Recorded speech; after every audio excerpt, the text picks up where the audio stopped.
Apa yang kita percaya pada pendidikan masa depan adalah bila kita belajar tu bukan sekadar kita duduk di dalam kelas, tetapi kita belajar secara praktikal, kita buat sendiri, kita alami sendiri, kita faham apa yang kita buat menjadi, buat tak menjadi, macam mana nak bagi lagi cepat dan sebagainya. Iaitu kita belajar dengan secara real time.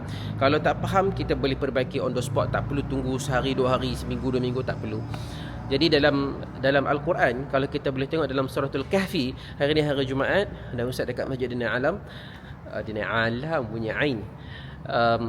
Kalau kita tengok dalam surah Al-Kahfi, ketika mana Musa AS diminta untuk belajar dengan Nabi Khidir AS, perjalanan Nabi Musa AS tu tidak berjalan di dalam kelas, tidak juga di dalam muhadarah, tetapi Nabi Khidir AS dia bawa Musa itu belajar melalui pengalaman praktikal, alami sendiri, buat mistake, listen, learn.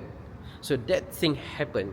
So dan itulah vision yang saya tengok in the future, bila mana dunia bergerak dengan pantas.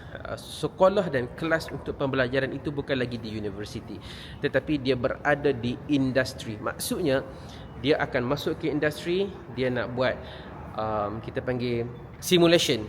Dia nak buat simulation sendiri, dia akan buat terus di dalam industri, belajar dengan orang yang expert, belajar dengan orang yang pandai. Tambah-tambah dengan ada kemudahan teknologi, dia akan membuat pembelajaran itu lebih cepat dan lebih pantas, lebih laju daripada biasa. Jadi in the future aku assume mungkin sekolah dah takkan wujud, dan sekolah itu bukan sekolah yang konsep dia sekarang. Dia akan menjadi industri, maksudnya benda yang direct boleh bagi dekat community, dekat industri, dekat pasaran, dekat orang di luar sana, yang mana boleh bagi impact. Maka itulah tempat dia nak belajar. What do you want to learn? So we decide, we pursue dengan bidang yang kita nak, dan kita belajar, dapatkan satu skill. Contoh kita belajar bidang technical, mekanik, after 1-2 years belajar dekat tempat lain, contoh bidang education, dan kita dapat complement lagi dalam bidang aviation sebagai contoh. We can have more experience, more skill set that I think can fulfill and help the community, the world to grow even faster. So that is why I'm believing. And ini pun benda yang aku highlight daripada 2016 bila aku balik daripada Jordan. Cuma because of lack of capacity, a lot of challenges happen lah. I invest a lot, and then someone things happen lah. Allah Ta'ala bagi kita pengalaman. So daripada pengalaman tu kita belajar macam mana kita nak kenal manusia, macam mana kita nak berinteraksi dengan orang yang jujur, orang yang tidak jujur, orang yang baik, orang yang tidak. Kerana itu dah dalam Al-Quran. Dalam Al-Quran ada manusia yang bagus, ada manusia yang sebaliknya, ada manusia yang baik, ada manusia yang zalim.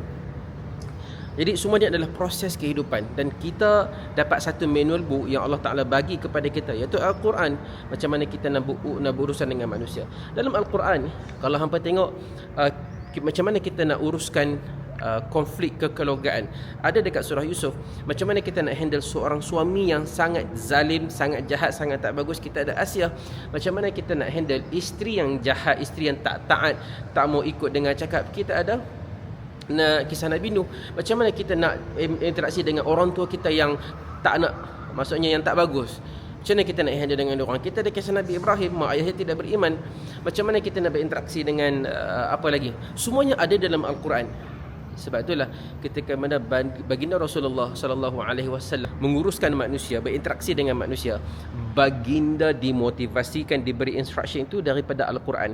Al-Quran ini menjadi satu manual book bagi baginda Rasulullah sallallahu alaihi wasallam nak influence people to follow him, to do the right thing. So you should use this Quran as your manual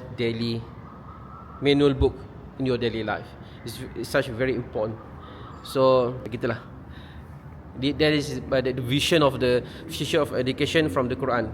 From what I see, there is more, but yeah, we need to do something in real time. Belajar hari ni, practice hari ni, dan kita improve juga hari ni, dapat hasil hari ni. Everything is now, it's not tomorrow, it's not even 1 second later. Okay.